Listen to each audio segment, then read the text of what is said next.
Imagine this. There's a bug hiding in the software that runs most of the world's servers. It's been sitting there quietly for 27 years. Thousands of security researchers looked at this code. Millions of automated tests ran through it and nobody caught it. Then an AI finds it in a few weeks. That's not a movie plot. That actually just happened. Anthropic, the company behind Claude, just dropped something pretty big. They announced a new AI model called Claude Mythos Preview, and alongside it, they launched something called Project Glasswing. And the more I dug into this, the more I realized this is one of those stories that actually deserves your full attention. So first things first, what even is Claude Mythos? Think of it as Anthropic's most powerful model ever. Their current best public model is Claude Opus 4.6. Mythos blows past it on basically every test. But here's the thing. They didn't build Mythos to be a security tool. They trained it to be really good at writing code, like elite level coding. And what happens when an AI gets that good at code? Turns out it also gets really good at breaking code. It's kind of like training someone to be the world's best locksmith. You didn't teach them to break into houses, but now that they understand locks better than anyone alive, they could absolutely do it if they wanted to. That's the situation Anthropic found themselves in. Let me hit you with some benchmarks real quick, because the numbers are honestly wild. There's a standard industry test called SWE Bench. Verified, it measures how well an AI can solve real software bugs. Opus 4.6, which is already considered best-in-class scores,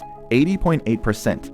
Mythos Preview scores 93.9%. On cybersecurity-specific benchmarks, meaning how well can it actually find and exploit vulnerabilities, Opus scores 66.6%. Mythos scores 83.1%. That's not a small improvement, that's a generational leap. But forget the benchmarks. Here's what it actually did in the real world. It found a 27-year-old bug in OpenBSD, one of the most security-hardened operating systems on the planet, that let anyone remotely crash a server just by connecting to it. It found a 16-year-old bug in FFmpeg, the software that handles video encoding across most of the internet in a line of code that 5 million automated tests had run through without catching anything. It found multiple bugs in the Linux kernel, the software running most of the world's servers, that let a regular user with zero special permissions take complete control of the machine. And here's the part that really got me. It doesn't just find one bug at a time. It can chain 3, 4, sometimes 5 smaller vulnerabilities together into one sophisticated attack. That's exactly what elite human hackers do. The model just does it faster and more consistently. So now Anthropic has a model that's basically as good as a professional human security researcher, maybe better.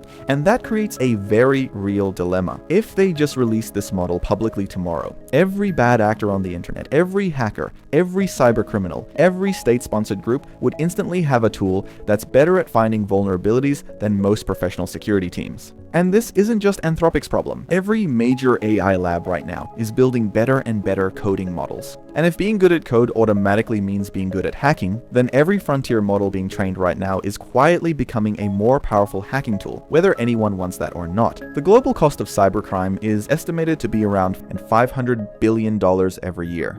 We've already seen AI used to attack hospitals, banks, government agencies, energy infrastructure. This stuff has real consequences for real people. So what do you do when you build something that could either protect the internet or break it? This is where the story actually gets good. Instead of releasing the model publicly, or just locking it in a vault, Anthropic chose a third option. Give it to the defenders first. They launched Project Glasswing, and the partner list is pretty much a who's who of the companies that run the internet. Amazon Web Services, Apple, Google, Microsoft, Nvidia, Cisco, CrowdStrike, JP Morgan Chase, the Linux Foundation, Palo Alto Networks, Broadcom. These organizations are getting direct access to Mythos Preview to scan their own systems, find bugs before attackers can, and patch them before anyone else even knows they exist. On top of that, Anthropic opened access to over 40 additional organizations that maintain critical open source software. They committed $100 million in model usage credits for this work, and donated $4 million directly to open source security organizations.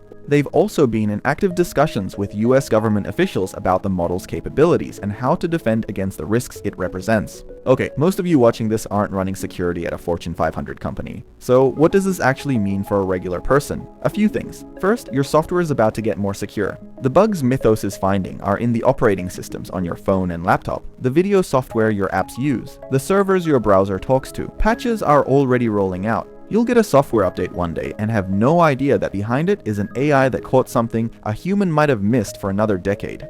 Second, this matters for small businesses too. Security has always been expensive. Big companies pay millions for security teams and audits. When Mythos finds a bug in Linux or a web framework your website runs on, that fix reaches you too. You didn't pay for it, you didn't even know it was happening, but you're protected. And third, this is just the beginning. What Mythos can do today, smaller and cheaper models will likely be able to do within the next couple of years. The window to get ahead of this is now. Project Glasswing is an attempt to use that window. Here's my honest opinion on all of this. Anthropic deserves real credit here. They had a model that probably could have generated enormous hype and revenue if they just dropped it publicly. Instead, they built a deployment plan, brought in the defenders, committed real money, and promised transparency. That is not the easy choice. That is the right choice. But I think the bigger question, and this is the one I'm watching closely, is whether this becomes the new standard or just a one-time thing that one company did. Every generation of AI models is going to be more capable than the last. The same curve that's producing better coding assistants is producing better vulnerability finders. That doesn't stop. The question is whether the industry, all the labs, not just Anthropic, decides to give defenders a head start every single time. The labs that take this seriously and build safety plans before they need them, those are the ones we'll be able to trust with the next generation. The ones that don't, those are the ones that are going to be responsible for the headlines we're all dreading. So that's Claude Mythos and Project Glasswing. A model powerful enough to find bugs that survive 27 years of human review, deployed responsibly to give defenders a head start. It's genuinely one of the more encouraging things I've seen from the AI industry in a while. Let me know what you think down in the comments, especially if you work in security. I'd love to hear your take on this. If you found this useful, hit subscribe, and I'll see you in the next one.